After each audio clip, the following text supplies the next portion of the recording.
Hello guys, आगे जब के लिए एक और नया वीडियो लेके तो आज की इस वीडियो में हम बात करने वाले हैं फॉर्म 10E के बारे में। तो इसके लिए अगर मैं कहूँ तो मुझे एक रिक्वेस्ट आई थी इंस्टाग्राम पे। मैं कहता हूँ कि मैं इंस्टाग्राम पे आपके डीएम कर सकते हैं आपकी कोई क्वेरी हो तो, या फिर मैं जनरली मोस्ट ऑफ संडेज़ को भी करता हूँ कि टेक्स्ट Q&A रहता है, तो उसमें भी कई लोग पूछ लेते हैं। तो इसमें वन ऑफ द क्वेरीज थी कि आप हमें फॉर्म 10E भरना सिखाएं, बट मतलब फ़ाइल करना सीखा है। बट वो मैं कभी भी नहीं सीखा था कि फ़ाइल करना कैसे करते हैं आप फाइल। वो मैं समझता हूँ कि अगर फाइलिंग काम हो जाए, क्योंकि फाइलिंग एक ऐसी चीज़ है, या फाइलिंग नहीं मतलब कोई भी चीज़ को फिल करके कहीं डिपार्टमेंट में, इनकम टैक्स डिपार्टमेंट में सबमिट करना, जैसा ITR फाइल करना भी हो गया, ये भी हो गया। तो ये सब थोड़ी इंपॉर्टेंट चीज़ें हैं, क्योंकि यही बेस बनेगा आपकी स्क्रूटिनी के लिए। ठीक है, तो मेरा ये मानना है कि भाई अगर आपको ये प्रोफेशनल के पास करवाए तो ज़्यादा बेटर है। अब कई लोग सोचेंगे नहीं यार, इतना इजी तो होता, मैं खुद भी तो कर सकता हूँ, मेरी फाइलिंग, मुझे आत्मनिर्भर बनना है, ऐसा सोच आ जाए और खुद भरने लग जाए तो आपको लगेगा कि नहीं मैं सही भर रहा हूँ। But who will guide you कि whether you what your filing is right और रॉन्ग? क्योंकि आपको लगेगा कि नहीं, आपने एक वीडियो देख लिया, उसने जैसा भरा वैसे ही मैंने भर दिया। आपको क्या पता कि उसको नोटिस आई नहीं आई, उसने जो रिटर्न भरा उसके ऊपर, या फिर उसने पीछे से वो रिटर्न रिवाइज किया या नहीं किया आपको दिखाने के बाद। सो आई नेवर एनकरेज कि मैं ऑनलाइन कुछ भी ऐसा फाइलिंग की काम दिखाऊं या कुछ भी। मैं आई कैन सजेस्ट कि इसमें जो लिखा है इसका इंटरप्रिटेशन क्या है, इसका क्या मतलब हो सकता है। मैं कभी भी फाइनल फाइलिंग कैसे होता है, क्यों होता है, कैसे, वो मैं नहीं बताना चाहता, ना ही मैं उसको अपने चैनल पर कभी लाना चाहूँगा। सो चलिए स्टार्ट करते हैं हम फॉर्म 10E। तो इसके अंदर काफ़ी अलग अलग ऑप्शन है। अगर आप फॉर्म 10E देखेंगे तो इसमें एक एनेक्सर 1 है जो अरियर्स और एडवांस सैलरी के लिए है। एनेक्सर 2 है जो ग्रेचुटी के लिए है। एनेक्सर 2A है जो अगेन ग्रेचुटी के लिए है। एनेक्सर 3 है जो compensation on termination of employment के लिए है। फिर 4 है पेंशन के लिए। तो ऐसे 4 एनेक्सर्स हैं। बट आज हम जिसकी बात करेंगे वो अरियर्स इन सैलरी या फिर एडवांस सैलरी के लिए बात करेंगे, क्योंकि जनरली क्या होगा, मोस्टली लोग इसी के लिए इसको यूज़ करते हैं। बाकी मैंने इतना ज़्यादा देखा नहीं कि कोई और किसी चीज़ के लिए यूज़ कर रहा हो इसको।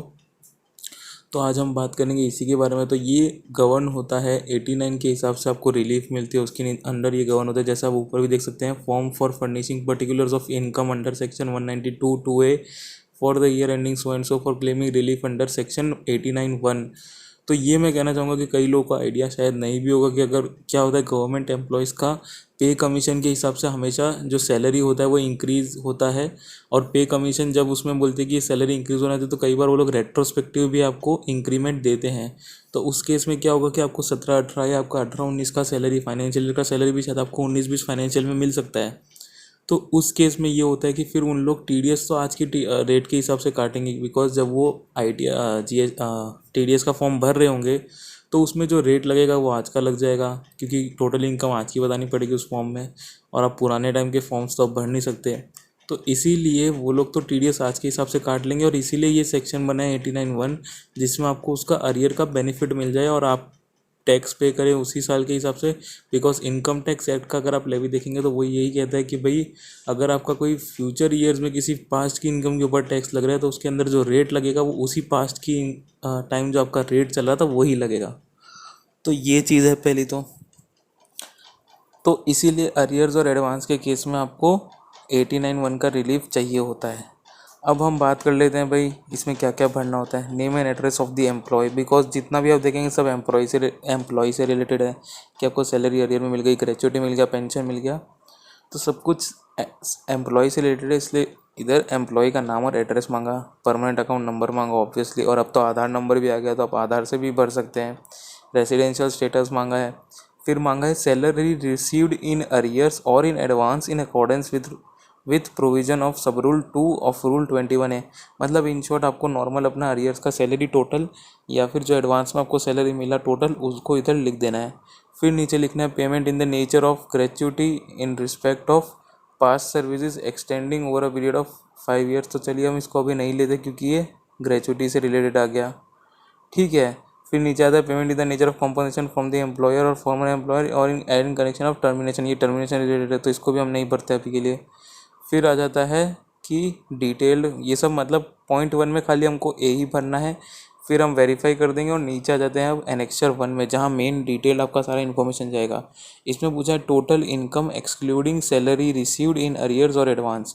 तो इसमें आपको मतलब अगर समझिए आपकी 10 लाख की नॉर्मल सैलरी चल रही है हर साल, बट एक साल आपको अरियर्स मिल गया पिछले सालों का, उसमें आपको 3 लाख की सैलरी और मिल गई, मतलब टोटल आपको 13 लाख की सैलरी मिली है। तो फर्स्ट वाले पॉइंट में आपको 10 लाख लिखना है, जो सेकेंड वाला पॉइंट है उसमें आपको 3 लाख लिखना है, और जो थर्ड पॉइंट है उसमें अपने आप 13 लाख आ जाएगा। ठीक है, अब आपको ये तो फिगर्स हो गए आपकी सैलरी के। फोर्थ पॉइंट कहता है टैक्स ऑन टोटल इनकम, मतलब आपका जो थर्ड पॉइंट में आपका टोटल इनकम आया इंक्लूडिंग अरियर सैलरी, उसका आज के हिसाब से टैक्स कितना होता है। फिर है tax on total income as per item 1। Item 1 कौन सा है, विदाउट अरियर्स, जो अगर आपकी आज की सैलरी थी मतलब 10 लाख, तो 10 लाख के ऊपर कितना टैक्स बनता। फिर वो बोलेंगे कि भाई इनका डिफरेंस कितना है। जैसे फॉर एग्जांपल मान लेते हैं 10 लाख की सैलरी के ऊपर 1 लाख टैक्स हो गया, और 13 लाख की सैलरी के ऊपर 1,30,000 हो गया, तो 30,000 जो एक्स्ट्रा टैक्स आप पे कर रहे हैं वो यहाँ लिखा जाएगा। फिर लिखा जा रहा है tax on salary, tax computed in accordance with table ए।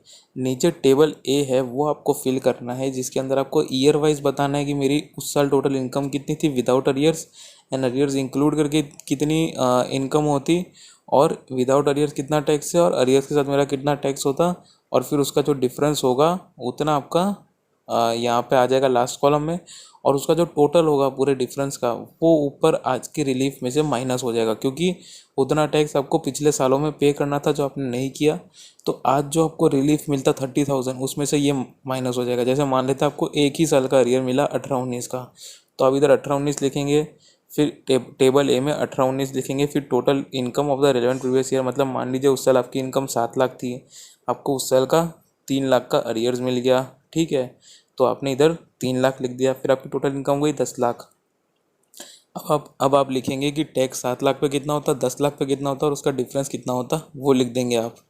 ठीक है, मान लेते हैं उसका डिफरेंस होता 15,000, तो आप अब लिखेंगे इधर tax computed in accordance with table A. Seventh point में आप लिख देंगे 15,000 रुपये, तो आपको रिलीफ मिल जाएगा 15,000 रुपये का। और मतलब कि आज अपन इसका मतलब बेसिक से इसका मतलब ये निकला कि आज आप 30,000 रुपये ज़्यादा पे कर रहे हैं बिकॉज ऑफ दिस अरियर्स, तो वो एक पॉइंट हो गया।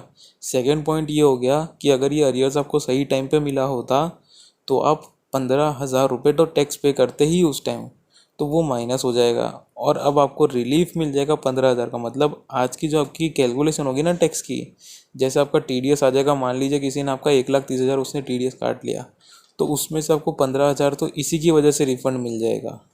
ठीक है, तो वो 15,000 आपको रिफंड मिल जाएगा आज के दिन में। ये हुआ इस कैलकुलेशन का, और इस फॉर्म का मतलब यही है कि आपको रिफंड दे। अब इसमें टेबल ए में कई लोग पूछेंगे कि हम टैक्स कैसे कैलकुलेट करें, तो उस साल जितनी आपकी इनकम थी उसी के हिसाब से, या उस साल जो रेट चल रहा था उसके हिसाब से इधर टैक्स गिना जाएगा। आज की रेट नहीं लगाई जाएगी, उस साल की रेट लगाई जाएगी। उस मतलब आज की सैलरी में आपको जितने भी सारे पिछले सालों के रिफंड मिले होंगे या अरियर मिले होंगे वो सब इसमें इस टेबल में आएंगे। ठीक है, तो आपको हर साल का इधर एक एक कॉलम नीचे रो में ऐड करते जाना है। तो यही है मेनली अरियर का, और ये ऑनलाइन आपको ई फाइल में जाके फाइल करना है, इनकम टैक्स फॉर्म्स में आपको मिल जाएगा।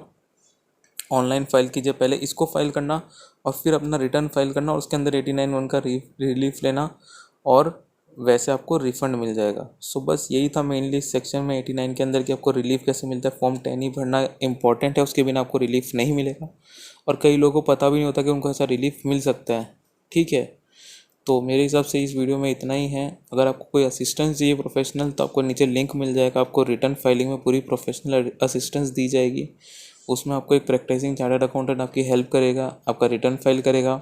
आपको कोई भी क्वेरी होगी आप उधर पूछ सकते हैं, या फिर आपको सिर्फ कंसल्टेशन चाहिए तो उसके लिए भी आपको ऊपर लिंक मिल जाएगी, उसमें आप सिर्फ कंसल्टेशन ले सकते हैं। उसी पेज पे सारी लिंक्स होगी अवेलेबल, आप उधर से बुक कीजिए अपना ऑनलाइन अपॉइंटमेंट, और आपको तुरंत एक 24 घंटे के अंदर मेल या फ़ोन कॉल ज़रूर आएगा हमारी टीम की तरफ से कि कौन आपके लिए आपका असिस्टेंस करेंगे, उनका नाम क्या होगा, नंबर क्या होगा, और वो खुद आपको बाद में फ़ोन कर लेंगे एट कन्वीनियंट टाइम। पहले मेल कर लेंगे कि क्या आपका कन्वीनियंट टाइम होगा, और उसके बाद आपसे बात हो जाएगी और आपका रिटर्न पूरा फाइल हो जाएगा विद इन अ डे और 2।